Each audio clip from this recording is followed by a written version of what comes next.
নমস্কার আমার প্রিয় সুধী দর্শকবৃন্দ, আশা করি সকলেই ভালো আছেন, ভেতর থেকে সুস্থ আছেন। আমি রঞ্জন ফিজিক্যাল মেটাফিজিক্যাল ভয়েজার চ্যানেলের পক্ষ থেকে আপনাদের সকলকে জানাই আমার আন্তরিক ভালোবাসা ও শুভকামনা। বাড়িতে পুজোর সময়ে এই 5 বিষয়ে অবশ্যই খেয়াল রাখুন।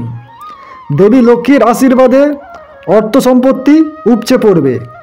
আলোচনা করব, তার আগে বলে রাখি আমার চ্যানেলে যারা নতুন নতুন ভিজিট করছেন চ্যানেলটিকে সাবস্ক্রাইব করে পাশে থাকবেন। আধ্যাত্মিক এবং পার্থিব সমস্ত রকমের ভিডিও পেয়ে যাবেন। তো চলুন দেরি না করে আলোচনা শুরু করি। পুজোর সময়ে যদি আমরা এই 5 নিয়ম মেনে চলি তাহলে দেবী লক্ষ্মীর আশীর্বাদ থেকে জীবনে কখনোই বঞ্চিত হতে হবে না। প্রবাদে বলে, উদ্যোগী পুরুষের লক্ষ্মীলাভ অনিবার্য।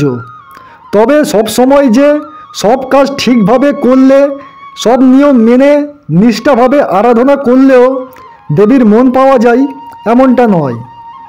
অথচ এই পৃথিবীর পরিচালিকা শক্তি স্বয়ং দেবী লক্ষ্মী, তিনি ধনে এবং ধানে পরিপূর্ণ রাখেন সংসার। তার কৃপা ছাড়া অর্থলাভ সম্ভব নয়। এবারে 5 নিয়ম সম্বন্ধে বলবো। পুজোর সময়ে যদি আমরা এই 5 নিয়ম মেনে চলি তাহলে দেবী লক্ষ্মীর আশীর্বাদ থেকে জীবনে কখনোই বঞ্চিত হতে হবে না।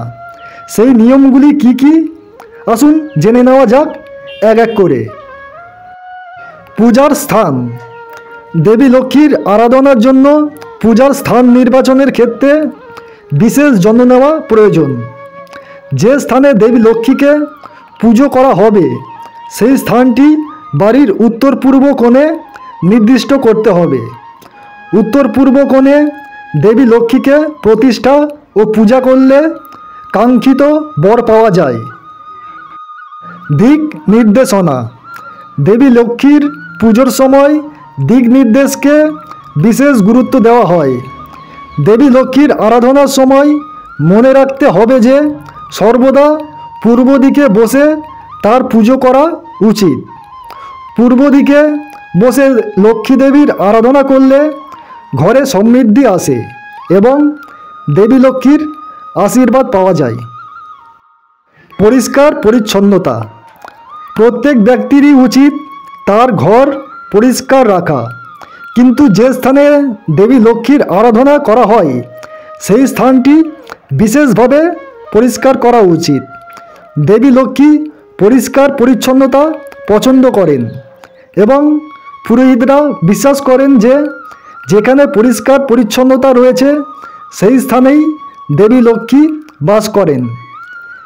এমন পরিস্থিতিতে দেবীকে প্রসন্ন রাখতে আমাদের বাড়ির পরিষ্কার পরিচ্ছন্নতার দিকে বিশেষ নজর দেওয়া উচিত।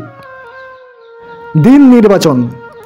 সর্বভারতীয় মতে শুক্রবার দেবী লক্ষ্মীর আরাধনার জন্য বিশেষ রূপে বিবেচিত হয়। দেবী লক্ষ্মীর আশীর্বাদ পেতে চাইলে শুক্রবার হলো আরাধনার জন্য সেরা দিন। শুক্রবার দেবী লক্ষ্মীকে ক্ষীর ও মিজরি নিবেদন করা উচিত। পাশাপাশি অবিবাহিত মেয়েদের খাবার খাওয়ানো উচিত। এতে দেবী লক্ষ্মী খুশি হন। ঘর পরিষ্কারের রীতি। দেবী লক্ষ্মীর আরাধনা করার পূর্বে নোনা জল দিয়ে ঘর মুছতে হবে।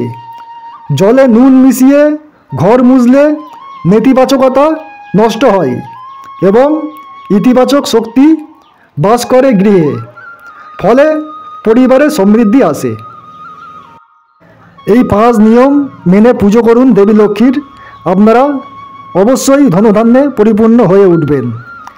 আর ভিডিওটিকে যত পারেন আপনাদের আত্মীয় পরিজনের মধ্যে শেয়ার করবেন যাতে তারাও লাভবান ও উপকৃত হন।